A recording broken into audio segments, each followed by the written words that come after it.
আসসালামু আলাইকুম। বাড়ি মার্কেট থেকে ওসমান বিন আব্দুল আলী। আমরা সবসময় বলে আসতেছি যে আমরা মধু সংগ্রহ করি নিজেরাই গিয়ে, এবং যারা গাছ কাটে তাদের সাথে থেকে নিজ চোখে দেখে নিজে সংগ্রহ করি এবং নিজেরা বাছাই করে নিজেরা এটাকে পরিচর্যা করে ভালো করে সিস্টেম করে এটাকে নিয়ে তারপরে বোতলজাত করি, আমরা বলে আসছি।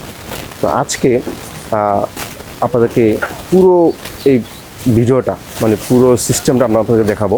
সবসময় এই ভিডিও করার সুযোগ হয় না, কারণ যারা গাছ কাটে তারা বিরক্ত হয়ে যায় যে আমরা এভাবে এত সময় ভিডিওতে দিতে পারি না।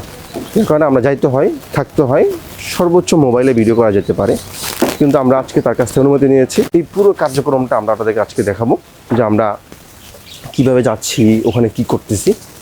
এই যে সকাল ভোরবেলা অনেক ঠান্ডা, যদিও অন্য জায়গায় এখন ঠান্ডা নাই, কিন্তু আমাদের এখানে পর্যাপ্ত ঠান্ডা। এই ঠান্ডার মধ্যে বাইকে করে যাইতে হচ্ছে শুধু আপনাদেরকে ভালো একটা মধু, ভোলা জেলার প্রাকৃতিক মধু দেওয়ার জন্য। চলেন আমাদের সাথে। গ্রামের এই সবুজ শ্যামল শান্ত পরিবেশের রাস্তা পাড়ি দিয়ে আমরা ছুটে চলছি আজকের গন্তব্যে। সাথে আছেন বন্ধু ইমাম হোসেন, তাকে সাথে নিয়ে বাইক যোগে ছুটে চলছি আজকের গন্তব্যে।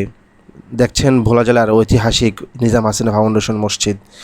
সুন্দর দৃষ্টি অবলোকন করে আমরা চলে যাচ্ছি মোয়ালের পিছনে পিছনে আজকের মূল গন্তব্যে। বলেছিলাম যে বাড়ি মার্কেট সবসময় যে নিজে আসে এবং দেখে, এবং যখন মোয়াল কাটে তখন তার সাথে থাকে। আমরা এখন ইলিশের একটা জায়গায় ভোলা জেলার একটা থানাতে আসছি। এখানে আমরা বাড়ি মার্কেটের পক্ষ থেকে আসছিলাম। এখানে মধুর বাসা দেখা যাচ্ছে। আমরা মোয়াল কাটতেছি, ওনার সাথেই আছি। আমরা থাকেন, আমরা পুরো কার্যক্রমটা আপনাদেরকে দেখাবো ইনশাআল্লাহ তাআলা।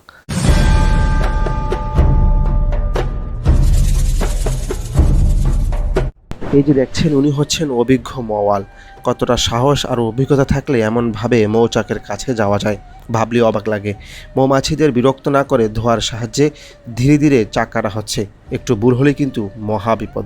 আমরা দূর থেকে দাঁড়িয়ে সব কিছু দেখছি, মনে সাহস আছে কিন্তু শরীর কাঁপছে। এই যে দেখছেন সোনালি রঙের খাঁটি মধু, প্রকৃতির এক অপূর্ব নেয়ামত। একটা একটা করে চাক থেকে মধু সংগ্রহ করা হচ্ছে। এই পরিশ্রমের পিছনে কতটা ঝুঁকি আর কষ্ট আছে সেটা কাছ থেকে না দেখলে বোঝা মুশকিল। তুমি কেমন খাইছো একটা? এখানে আমরা আমাদের এখন মোয়াল ভাইয়ের সাথে আছি। ওনার নাম, আপনার নাম জানি কি? আমার নাম মোহাম্মদ কবির হোসেন মোল্লা। কবির হোসেন মোল্লা ভোলা জেলার প্রসিদ্ধ এবং অনেক প্রচার ওনার, যে সব জায়গায় উনি চরাঞ্চলে এবং ভোলা জেলার বিভিন্ন থানার বাড়িতে বাড়িতে উনি থাকে। তো আমরা ওনার পিছিয়ে পিছিয়ে আজকে সারাদিন থাকবো আমরা এক বাসা থেকে আসছি, এখানে একটা বাড়িতে মধু সংগ্রহ করছি, এখন আরেক জায়গায় যাবো। আপনি কামড় টামড় কেমন খেলেন? না, এটা তো সকালবেলা সিলে খাবার দেওয়া, মনে করেন 4টা কামড় খেতে। কামড় অতটা খাওয়া পড়ে না, কারণ সিলে যেসব বাসা কামড়ায়, মানে সিলে যেসব বাসা থাবায় ওইসব বাসায় ফোকে একটু আল দেয়, মানে ফোকে কামড় দেয় বলতে ভুল কথা, মানে মধুর ফোকে আল দেয়, কামড় দেয় না। তো ওই ফোক মানে ক্ষিপ্ত থাকে, এই কারণে আর কি এই আলগুলা দিছে। সকালবেলায় 4টা আল খাইছি আর কি। আমরা যে ভোলা জেলার বিভিন্ন জায়গায় গিয়ে প্রাকৃতিক মধু সংগ্রহ করি, এটা কতটা পরিশ্রমের এর একটু বর্ণনা ওনার কাছে শুনবো। আপনার মধুর বাসা যে কাটতে জানে হে লেগে সহজ, কিন্তু যে না জানে হে লেগে অনেক কিছু। আর যখন চিলে থাপায় তখন ওই বাসায় মানে খুব ক্ষিপ্ত, ওই বাসায় কামড় মারে। বা যেসব বাসা মনে করেন ঘরের লগে করে, নামায় করে, নিচে করে, ওগুলার ফোকের মেজাজ খুব ঠান্ডা। আর যেগুলো মনে করেন গাছের উপরে করে, যত উপরে করে তখন তত উপরে মনে করেন যে ফোক ক্ষিপ্ত। ওই ফোক মনে করেন যে সূর্যমুখী বাসাগুলো বেশিরভাগই উপরে করে বা পূবের দিকে করে, ওই বাসাগুলো ফোকে মানে খুব ডিস্টার্ব করে কাটানোর সময়। আমরা যে আমাদের যারা আমরা যেখানে সেল করি তাদেরকে আমরা বলি যেটা একদম অরিজিনাল প্রাকৃতিক মধু, এখানে কোনো ধরনের মিশ্রণ হয় না। এই কথাটা আমরা কতটুকু সত্য বলতে পারি? আমরা যে মধু কাটতে নেন এই মধু তো 100% 100%। এখানে কোনো ধরনের মিশ্রণ নেই। না, কোনো ধরনের মিশ্রণ। এটা করে 100% আমরা খাঁটি মধু, সমস্যা নেই। মানে আমরা গাছ থেকে আপনি পারেন, তারপর এখানে সংগ্রহ করেন, ওখান থেকে আমরা নিই। তো আপনাকে সামনে রেখে জি। দর্শক, আপনারা দেখছেন যে আমাদের এখানে কোনো ধরনের মিশ্রণের সুযোগ নেই বা কোনো ধরনের মধ্যস্থতার সুযোগ নেই। আমরা ওনার কাছ থেকে নেই। উনি আমাদের বিশ্বস্ত মানুষ এবং ভোলা জেলার প্রসিদ্ধ মানুষ। ওনার কাছে সবসময় মধু থাকে, যেহেতু উনি প্রচুর মধু সংগ্রহ করে। শুধু এখানে না, বিভিন্ন থানায়, বিভিন্ন চরাঞ্চলে গিয়ে উনি মধু সংগ্রহ করে। তা আমরা ওনার কাছ থেকে মধু সংগ্রহ করি। এই যে দেখছেন মোয়াল ভাইয়ের বিশ্বস্ত সঙ্গী, তার বাইক। এই বাইকই করে তিনি এক গ্রাম থেকে আরেক গ্রামে ছুটে বেড়ান মধুর খোঁজে। সাথে আছে প্রয়োজনীয় সব সরঞ্জাম, ধোয়ার পাত্র, দা, বালতি আর সুরক্ষার সামান্য ব্যবস্থা। এই ছোট ছোট জিনিসগুলোর মাঝেই লুকিয়ে আছে একজন মোয়ালের সাহস আর অভিজ্ঞতার গল্প। আঁকাবাঁকা গ্রামের পথ, মাঝে মাঝে ঝাঁকুনি, মাঝে মাঝে হাসি, তবুও থামছি না, কারণ সামনে আছে আরেকটি মৌচাক, আরেকটি মধুর গল্প। আমরা ছুটে চলেছি প্রকৃতির বুক চিরে আরেকটি মধু সংগ্রহের অভিযানে। দ্বিতীয় স্থানে এসে আমরা দেখলাম একটি শান্ত বাড়ির পেছনে একটি আম গাছের ঢালে ঝুলে আছে অসাধারণ সুন্দর একটি মধুর বাসা। দূর থেকে দেখলেই বোঝা যায় প্রকৃতির নিখুঁত কারুকাজ।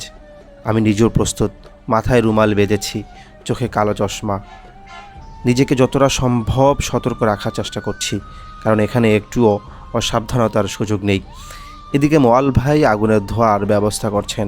ধীরে ধীরে অভিজ্ঞ হাতে তিনি গাছে উঠছেন। প্রতিটি পদক্ষেপে সতর্কতা, প্রতিটি নড়াচড়াই অভিজ্ঞতার ছাপ। ধোঁয়ার মাধ্যমে মৌমাছিদের আলতো করে সরিয়ে নেওয়া হচ্ছে, কোনো হটকারিতা নয়, কোনো অযথা ক্ষতি নয়। তারপর খুব যত্ন করে কেটে নেওয়া হচ্ছে এই সোনালী মধুর বাসা। দূর থেকে দাঁড়িয়ে মনে হচ্ছিল এজন্য এক নিঃশব্দ যুদ্ধ, সাহস আর ধৈর্যের এক বাস্তব গল্প। আর আমরা কাছ থেকে দেখছি মধু শুধু মিষ্টি নয়, তার পেছনে আছে ঝুঁকি, অভিজ্ঞতা আর পরিশ্রমের গল্প। আজ আমিও একটু সাহস করে নিজ হাতে মধু সংগ্রহ করছি। চাক থেকে সরাসরি মধু তুলে খুব সতর্কভাবে চিবিয়ে নিচ্ছি। সত্যি বলতে এটা একদম নতুন অনুভূতি। মধুর স্বাদ যেমন মিষ্টি, তার চেয়ে মিষ্টি এই অভিজ্ঞতা। মার্কেট নিজ হাতে মধু সংগ্রহ করতেছে। আমার সাথে আমাদের মোয়াল ভাই আছেন। মোয়াল ভাই নয়, মোয়াল ভাই বেচছে, আর অন্যদিকে বেচছে না।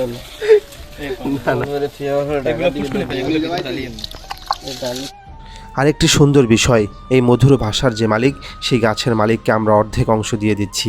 কারণ প্রকৃতির দান যেমন সবার, তেমনি ন্যায্য ভাগটাও সবার প্রাপ্য। বাকিটা আমরা নিচ্ছি নিজ হাতে, কোনো মোয়াল ভাইয়ের অতিরিক্ত চোয়া ছাড়াই। আমি যেরকম মধুর স্বাদ নিয়েছি, মৌমাছিরও আমার স্বাদ নিয়েছে। আমাদের এই অভিজ্ঞতা আপনার কাছে কেমন লেগেছে আমাদেরকে কমেন্ট করে জানাবেন। লাইক শেয়ার করতে ভুলবেন না।